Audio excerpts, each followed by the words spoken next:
ජීවිතේ ඉස්සරහට යන්න තීරණය කරන එක මනුස්සයෙක්ට ගන්න පුළුවන් අමාරුම වගේම ශක්තිමත් තීරණයක්.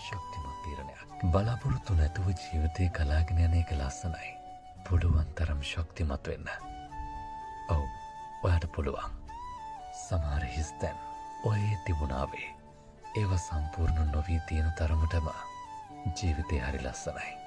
මේ ලෝකේ හැමෝටම ප්‍රශ්න තියෙනවා. ඔයා හිතනවා නම් ඔයා තරම් ප්‍රශ්න නැති කෙනෙක් නෑ කියලා. අවට ලෝකෙ දිහා බලන්න. මිනිස්සුන්ගේ ජීවිත දිහා ටිකක් බලන් ඉන්න. ඔයාට තේරෙයි මිනිස්සු ජීවත් වෙන්න සතුට හොයන්න වෙන මහන්සිය. ඔයාගේ කතාව ඔය විදිහටම වුණ තව කී දෙනෙක් ඉන්නවද කියලා ඔයා දන්නවද? එහෙම තමයි ජීවිතේ.